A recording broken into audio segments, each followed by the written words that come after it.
ప్రభుత్వం ప్రతిపాదించిన Q2026 ముసాయిదా బిల్లులో హైడ్రాకు కీలక అధికారాలు కల్పించేందుకు రంగం సిద్ధమైంది. ఇప్పటి వరకు ప్రభుత్వ ఉత్తర్వులు ఆధారంగా పనిచేస్తున్న హైడ్రాకు చట్టబద్ధ హోదా ఇవ్వటంతో పాటు ఆక్రమణల తొలగింపు, క్రిమినల్ కేసుల నమోదు, అగ్నిమాపక భద్రతా తనిఖీలు వంటి అదనపు బాధ్యతలను అప్పగించాలని ప్రభుత్వం ప్రతిపాదించింది. ఈ బిల్లు అమల్లోకి వస్తే హైడ్రా అధికార పరిధి మరింత విస్తరించనుంది. Q2026 ముసాయిదా బిల్లులో హైడ్రాకు చట్టబద్ధ గుర్తింపు కల్పించడం ప్రధాన అంశంగా నిలిచింది.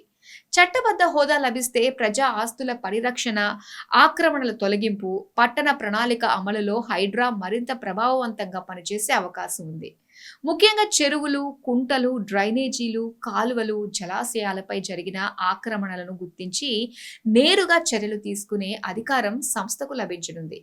ప్రజా భూములు, నీటి వనరులను ఆక్రమించిన వారిపై కఠిన చర్యలకు కూడా ప్రభుత్వం సిద్ధమవుతోంది. కొత్త బిల్లు ప్రకారం ఆక్రమణదారులపై హైడ్రా ప్రత్యేక పోలీస్ స్టేషన్లో నేరుగా క్రిమినల్ కేసులు నమోదు చేసే అవకాశం కల్పించనున్నారు.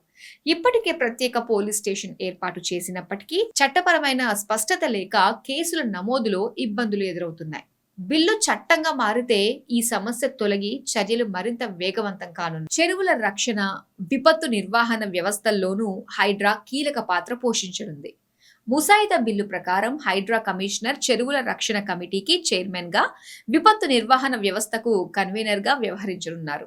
భవిష్యత్తులో అవసరాన్ని బట్టి ప్రభుత్వ ఉత్తర్వుల ద్వారా మరిన్ని అధికారాలు అప్పగించే అవకాశాన్ని కూడా బిల్లులో పొందుపరిచారు. మొత్తంగా చూస్తే హైడ్రాను కేవలం ఆక్రమణల తొలగింపు సంస్థగా కాకుండా ప్రజా ఆస్తుల పరిరక్షణ, విపత్తు నిర్వహణ, భద్రతా తనిఖీల వరకు విస్తరించిన సమగ్ర సంస్థగా తీర్చిదిద్దే దిశగా ప్రభుత్వం అడుగులు వేస్తోంది. Q2026 బిల్లు చట్టంగా మారితే హైడ్రా అధికారాలు, బాధ్యతలు గణనీయంగా పెరగనున్నాయి.